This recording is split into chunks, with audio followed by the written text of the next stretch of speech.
Pues, a ver, en medicina, digamos que un hueso roto es blanco o negro.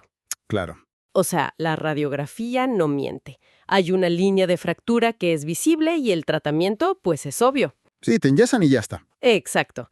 Pero cuando damos el paso hacia el mundo del derecho, y muy específicamente cuando el Estado mexicano abusa de su poder y violenta derechos fundamentales, la radiografía desaparece por completo. Totalmente. Defenderse se vuelve un laberinto en una zona gris, bastante escabrosa.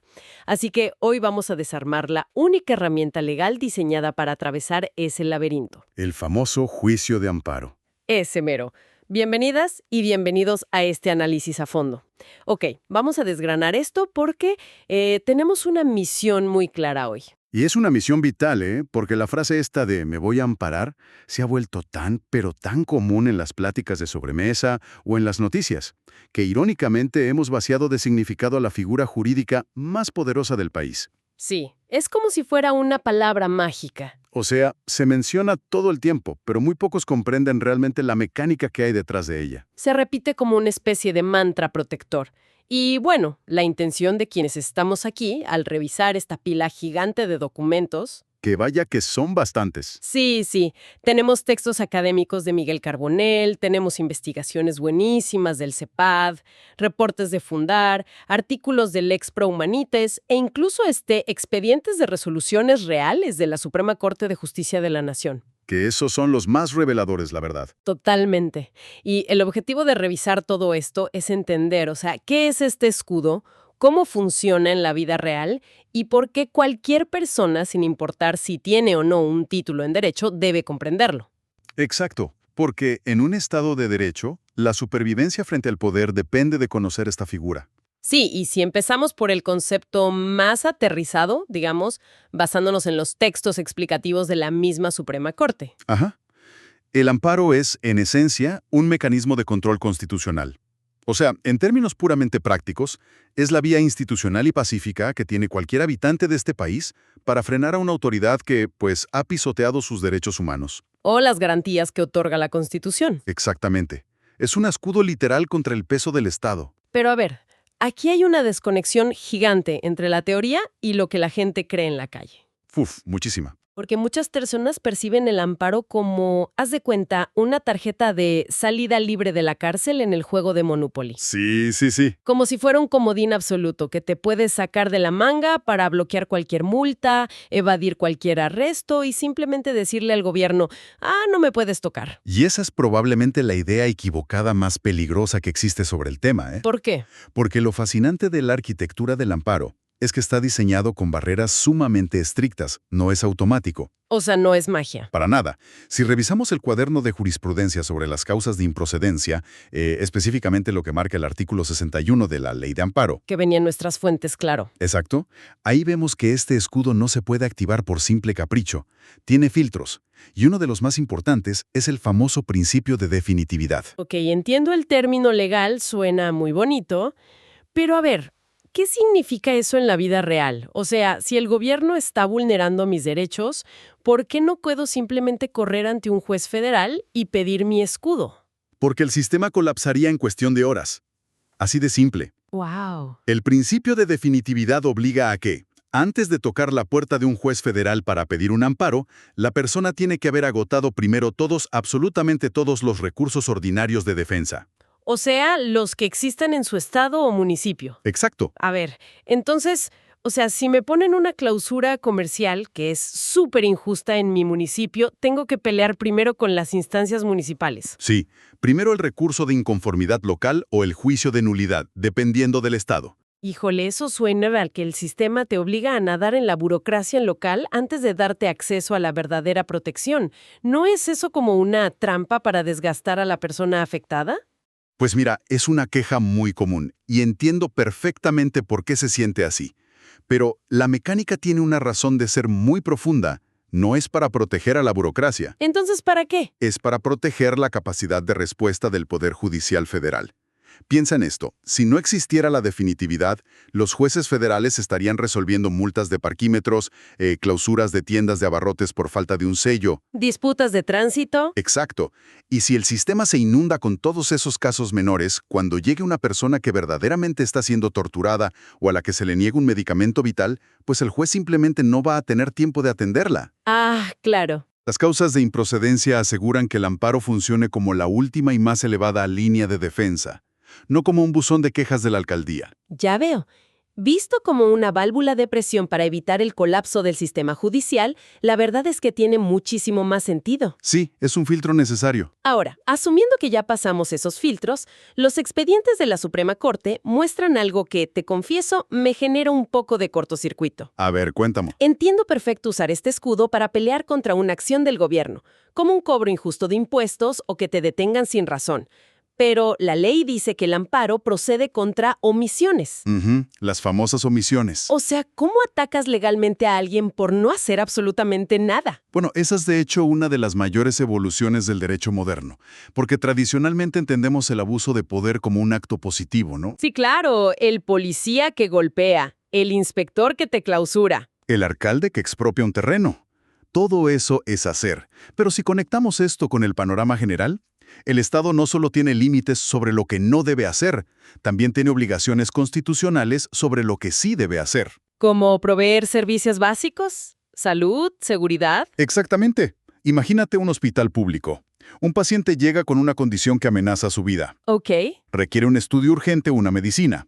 Pero el director del hospital, argumentando recortes presupuestales o fallas de logística o lo que sea, simplemente no entrega el tratamiento. O sea, no le están haciendo un daño físico directo con sus manos. No están atacando activamente al paciente, claro. Simplemente se están cruzando de brazos. ¡Wow! Esa inacción es una omisión. Y el amparo permite que un juez federal emita un mandato que no solo diga «deja de hacer daño». Sino que diga, tienes que actuar ya. Exacto, tienes la obligación de actuar inmediatamente. Y si la autoridad desobedece a ese mandato, el juez puede imponer multas e incluso iniciar procesos de destitución y procesos penales contra ese funcionario. No, bueno, eso cambia por completo el tablero de juego. O sea, el gobierno no se puede esconder en la inactividad y decir yo no hice nada. Para nada. El no hacer nada también es violar la Constitución. Pero bueno, si de por sí pelear contra el gobierno es súper complejo, hay un giro que me pareció fascinante en los textos, tanto en el del Lex Pro Humanitas como en los de la Suprema Corte. Ah, ya sé a dónde vas. Sí, se menciona un caso súper emblemático que involucra a la Barra Mexicana Colegio de Abogados. Ese caso es clave. Y te juro que esto me frenó en seco cuando lo leía. Porque yo pensaba que el amparo era, pues, exclusivamente para defenderse del gobierno, o sea, del Estado. Es lo que casi todo el mundo piensa. A ver, te pongo un ejemplo. Si mi vecino resulta que es el presidente de la Junta de Colonos y de pronto decide unilateralmente cortarme el agua, ¿le puedo meter un amparo a mi vecino? No, definitivamente no. ¿Por qué no? Y es crucial entender esta diferencia para no frustrarse procesalmente. Contra tu vecino tendrías que iniciar un juicio civil ordinario. Ok. El amparo sí procede contra particulares, pero bajo una condición que es extremadamente rígida. El particular debe estar actuando con funciones que son comparables a las de una autoridad pública. O sea, como una autoridad delegada. Un poder que le prestó el Estado. Precisamente, la mecánica es esta.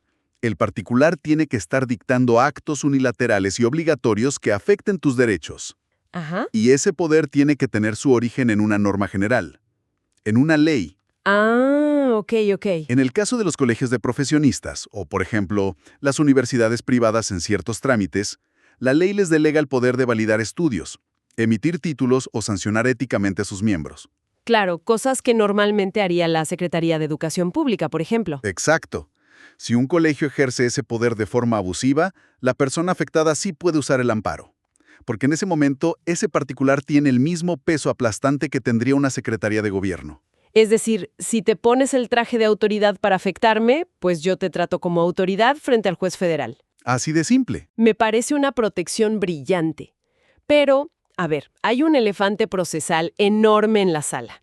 A ver, Si me están clausurando el negocio de forma arbitraria, o peor, si me están negando un medicamento vital, pues la vida real no va a esperar los meses o años que puede durar un juicio federal. Claro que no. O sea, si el juez se toma 8 meses para decir, sí, tenías razón, pero mi empresa ya quebró o mi salud ya colapsó, Pues ya para qué, ¿no? exacto, la victoria legal se vuelve un pedazo de papel inútil. Y por eso mismo, el texto de Miguel Carbonell que revisamos señala que el amparo simplemente no podría existir en la práctica sin su engranaje más vital, ¿Cuál es? la suspensión del acto reclamado. Aquí es donde se pone realmente interesante la cosa. Porque la forma en la que Carbonell lo describe, me hace pensar en una película de acción. A ver la analogía. Haz de cuenta que tienes una escena donde un auto va a toda velocidad directo a estrellarse contra un muro de concreto. Ok, El juicio de amparo en sí es como el debate largo y tendido para decidir si ese muro es ilegal y debe ser demolido. ujú, Pero la suspensión del acto reclamado es como presionar el botón de pausa en el control remoto justo milisegundos antes del impacto. es una analogía impecable, la verdad. Porque el mecanismo de la suspensión lo que busca es preservar la materia del juicio. Y evitar un daño irreparable, supongo. Exactamente. Cuando tú presentas la demanda, el juez tiene un plazo súper corto, de 24 o 48 horas, para tomar una decisión urgente. O sea, rapidísimo. Sí, no analiza quién tiene la razón final, porque eso va a tomar meses, como bien dijiste. Analiza dos cosas nada más. ¿Cuáles? Primero, la apariencia del buen derecho. Es decir, si a primera vista, así por encimita, parece que se están violando derechos humanos. Ajá. Y segundo, que al frenar el acto no se afecte gravemente el interés público. Si se cumplen esas dos, el juez congela la acción de la autoridad. Ese botón de pausa es literalmente lo que salva vidas y patrimonios. Y eso nos lleva a entender dónde se presiona exactamente ese botón. Claro, los tipos de amparo. Sí, porque los documentos dividen todo este universo procesal en amparo directo e indirecto. Y confieso que al leer los manuales, híjole, esta parte se siente muy técnica. Un poco pesada, sí. O sea, ¿cuál es la lógica real, humana, detrás de esta separación procesal? Mira, la mecánica es mucho más fácil de comprender si usamos otra comparación. Piensa en el sistema de justicia general como un partido de fútbol, Ok, me gusta. entrar en vigor y que viola las reglas fundamentales del juego. O sea, tocas la puerta del juez de distrito para detener una acción inmediata. Exacto. Atacas el problema desde la raíz mientras está sucediendo.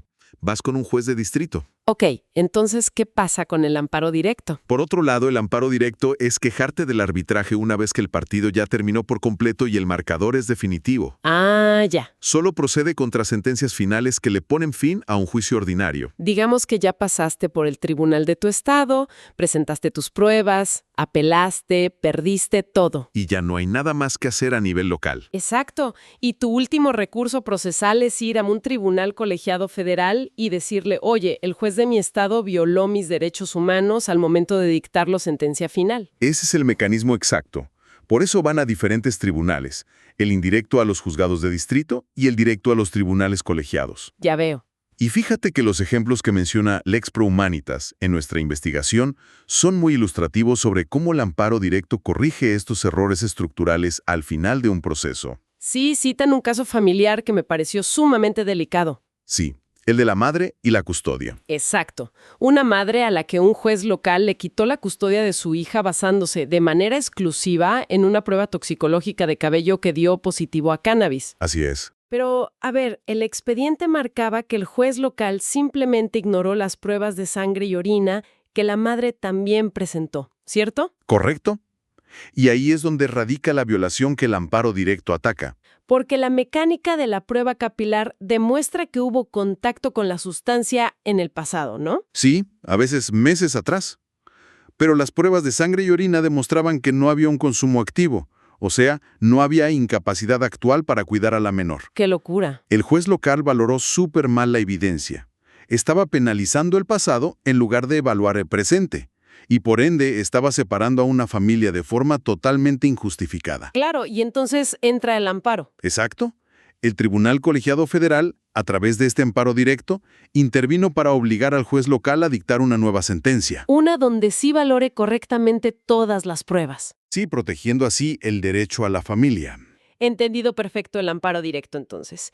Pero, híjole, donde de verdaderamente se pone a prueba todo el peso y la velocidad del sistema, creo yo, es en los casos de amparo indirecto. Sobre todo cuando se juega la vida. Exacto. Y el caso principal que analizamos de la Suprema Corte, que es el amparo en revisión 82/2022. Un caso histórico, ¿eh? Es el ejemplo perfecto. Habla de un paciente con cáncer pulmonar que dependía del Seguro Social, del IMSS, para recibir el medicamento Tagrisso. Y de pronto, el IMSS simplemente interrumpe el suministro. Lo que decíamos hace rato, un acto omisivo puro. Así es. Y aquí, mira, quiero jugar un poco al abogado del diablo sobre cómo se manejan estos juicios. A ver, échale. Según el expediente, en cuanto el paciente metió la demanda de amparo federal, el IMSS movió rápidamente algunas piezas internas y le entregó al paciente una caja del medicamento. Sí, se apuraron a tapar el bache. Exacto. Y ante esto, el juez de distrito inicial intentó darle el clásico carpetazo, que jurídicamente le llaman sobreseer el caso. El juez básicamente argumentó, a ver, el paciente pedía medicina, el hospital ya le dio una medicina, el problema ya no existe, cerremos el expediente y vámonos. Así es. Visto desde la eficiencia burocrática y de los números del juzgado, no tenía razón el juez inicial. Híjole, pues si el amparo fuera un simple buzón de quejas, sí, tendría razón, pero afortunadamente no lo es. Ok. La Suprema Corte de Justicia intervino para corregir esa visión tan limitada de ese juez y estableció que entregar una sola caja de medicina a destiempo y solo porque ya tienes una demanda encima, eso no borra los efectos de la violación constitucional. ¿Pero por qué no? O sea, siendo abogados del diablo, la necesidad inmediata ya se cubrió, ¿no? Porque el mecanismo de protección del derecho a la salud no opera por entregas esporádicas. Ah, ok. La Corte determinó que la naturaleza de este derecho exige un tratamiento oportuno, permanente y constante. Claro, es cáncer, no es una gripa. Exacto. El paciente no estaba peleando por una caja, estaba peleando por la garantía de supervivencia de todo su ciclo de tratamiento continuo. Ya, entiendo. Y cerrar el caso con una sola entrega permitía que el IMSS volviera a fallar al mes siguiente, obligando al paciente a demandar una y otra vez cada mes. No, bueno, eso sería vivir en un estado de estrés jurídico perpetuo, además de todo el estrés médico que ya trae la persona. Sería inhumano. Y hay otro factor restitutorio que es crucial en este caso. ¿Cuál? El expediente documentó que durante los días que el IMSS fue omiso, el paciente tuvo que conseguir préstamos de sus familiares para comprar el medicamento por su cuenta. Porque no podía interrumpir la quimioterapia. Exacto. Entonces la Corte no solo le ordenó al Estado garantizar el abasto ininterrumpido hacia el futuro, sino que obligó al Estado a reembolsarle económicamente al paciente todo peso por peso, lo que gastó de su bolsillo por culpa de la ineficiencia administrativa. ¡Guau! Eso es hacer justicia real. O sea, el amparo no solo exige que la autoridad se porte bien, sino que restituye integralmente el daño que ya causó. Así de fuerte es el amparo cuando se usa bien. Y bueno, el hecho de que estas interpretaciones de la Corte cambien y se adapten, pues demuestra que el amparo no es una piedra antigua e inamovible, es una figura en constante tensión y evolución. Totalmente. Tan ha evolucionado que, por ejemplo, ya ni siquiera necesita ser el dueño directo de lo afectado. Ah, el famoso interés legítimo. Exacto. Como el caso que menciona la Corte de una comunidad defendiendo un río contaminado. No son los dueños del río con escrituras, pero tienen un interés legítimo porque viven ahí y protege sus derechos colectivos. Claro, es una herramienta viva. Pero, y aquí llegamos a una evolución que está causando un debate inmenso actualmente. La reforma de octubre de 2025. Esa mera. Al revisar el artículo de análisis de Eliseo Rosales, el panorama se describe casi como un retroceso histórico. Porque se limitó el poder de este famoso botón de pausa de la suspensión muy específicamente frente a los bloqueos de cuentas de la Unidad de Inteligencia Financiera, de la UIF. Sí, ha sido súper polémico. ¿Por qué el Estado decidió modificar esta parte del escudo? Pues mira, el choque de visiones aquí es muy profundo. Nosotros solo reportamos los hechos, pero hay que ver las dos caras. Claro. La postura del Estado y de quienes impulsaron esta reforma es que la suspensión se estaba utilizando de manera abusiva. ¿Por quiénes? Argumentan que redes criminales o individuos acusados de gran evasión fiscal utilizaban el amparo para descongelar temporalmente sus cuentas bancarias mientras duraba el juicio. Dándoles la ventana perfecta para sacar el dinero. Exactamente. Les daba el tiempo para transferir y ocultar esos fondos en el extranjero antes de que el juez dictara una sentencia final. O sea, la lógica operativa del gobierno es: Si te dejo descongelar la cuenta durante el juicio, vacías la caja fuerte, y cuando yo gane el caso en un año, ya no hay dinero que recuperar. Esa es la postura oficial.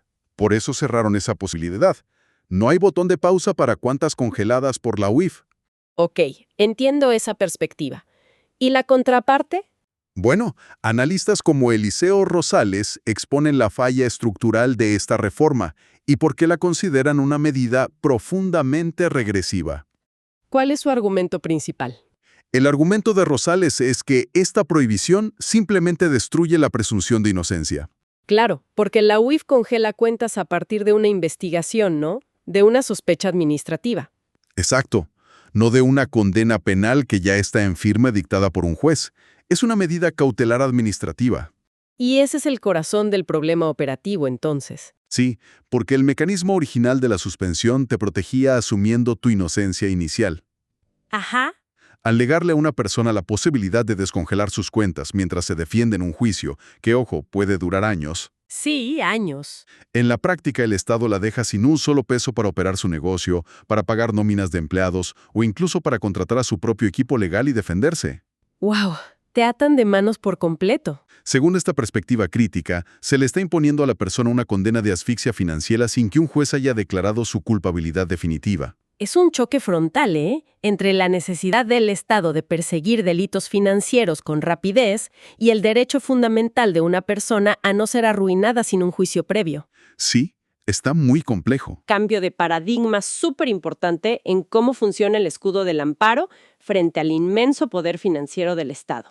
Es un reflejo clarísimo de que el derecho es un campo de batalla que está vivo. Completamente. Y mira, si por un lado vemos debates sobre estas limitaciones en materia financiera, por otro lado vemos la máxima expansión del poder de esta herramienta para proteger lo más sagrado, que es la vida humana. ¿A qué te refieres? Y esto se cristaliza en una figura increíble que es el amparo buscador. Uf, sí. El análisis del CEPAD sobre este tema en nuestras fuentes es realmente impactante. Es durísimo pero necesario. Porque en el contexto de la dolorosa crisis de desapariciones forzadas en el país, el amparo buscador surge como una medida extrema. Literal, de vida o muerte. Logísticamente, a ver cómo funciona este amparo si una persona es detenida por fuerzas estatales y de pronto ya no aparece en los registros oficiales.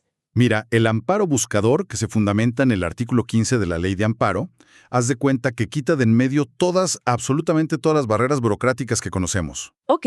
Porque entiende que, frente a una desaparición forzada, pedir firmas electrónicas, copias certificadas o, no sé, esperar a que sean horarios hábiles de oficina, Pues es una sentencia de muerte. tal cual. Entonces el mecanismo formal simplemente desaparece por completo. Por completo. Cualquier persona puede promoverlo a favor de la persona desaparecida. Puede ser un familiar, puede ser un vecino e incluso un menor de edad.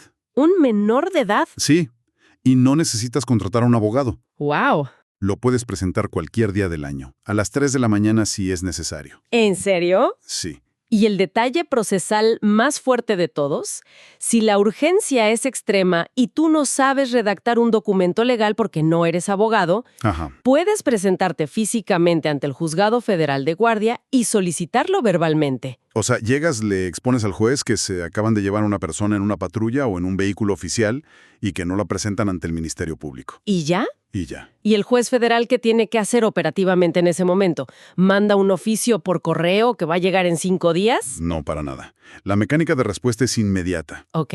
El juez decreta la suspensión de plano y comisiona en ese instante, de forma urgente, a un actuario del juzgado. Ajá. Este actuario, que tiene fe pública, se traslada físicamente, en ese mismo momento de la madrugada, si es el caso, a los separos, cuarteles, centros de detención migratoria o cualquier instalación que se sospeche, Para buscarlo físicamente. para exigir la presentación física de la persona, ahí mismo. Es increíble. Y no solo eso, el juez federal ordena de manera automática a las autoridades el aseguramiento de las videograbaciones de seguridad. Para que no las borren. Exacto, y le exige a las compañías telefónicas las sábanas de ubicación de las celdas celulares, todo esto antes de que esa información pueda ser borrada o alterada. Es usar la maquinaria pesada de un juzgado federal casi como un equipo táctico de búsqueda inmediata. O sea, frenando en seco la discrecionalidad de las autoridades locales. Es brutalmente efectivo cuando se aplica bien. Y esto plantea una pregunta importante, una reflexión que creo que engloba todo este análisis. A ver. Ya sea obligando a un hospital a proveer quimioterapias de forma continua, obligando a un juez local a valorar bien pruebas científicas en un caso de familia, o enviando a un funcionario federal a buscar a una persona a mitad de la noche. Sí. El amparo es el recordatorio físico e institucional de que el poder del Estado no es absoluto Claro. y que la Constitución tiene verdaderas garras para defender a las personas. Completamente de acuerdo. Y de hecho, esto me deja pensando en algo crucial sobre cómo diseñamos la justicia a futuro. Te escucho. Porque si el amparo buscador nos demuestra que sí es posible quitarle toda la asfixia burocrática a esta figura procesal para que cualquier ciudadano de a pie la use en caso de una emergencia de vida o muerte, Sí. el verdadero reto del futuro no será rediseñar todo el sistema de amparo para que su uso deje de ser el laberinto exclusivo para quienes pueden pagar abogados carísimos. Totalmente. O sea, hacer que el escudo esté realmente en las manos de todos, que sea igual de accesible sin importar la condición económica de la persona. Pues mira, esa es, sin duda alguna, la gran deuda pendiente de la evolución jurídica en nuestro país. Hacer que la protección constitucional deje de ser esta carrera de obstáculos técnicos y se vuelva una realidad cotidiana, palpable, para cualquier persona. Pues sí, es una reflexión obligada para seguir cuestionando la forma en la que la justicia opera a nuestro alrededor todos los días.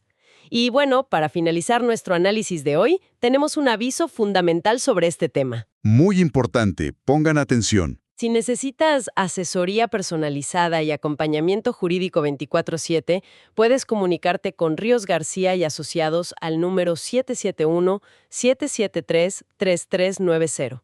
Además, te invitamos a dejar tus comentarios y sugerencias para conocer cuáles son los temas jurídicos que más te interesan y poder trabajar en ellos en próximos episodios. Ha sido un análisis sumamente revelador, la verdad, y yo estoy convencido de que conocer la mecánica exacta de nuestros derechos es el primer paso, el paso indispensable para exigir que se cumplan.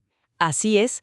Y bueno, así como comenzamos hablando de esta radiografía médica que revela la fractura invisible, esperamos que este análisis a fondo sirva para iluminar un poco ese laberinto legal y entender la herramienta tan poderosa que tenemos para atravesarlo con éxito.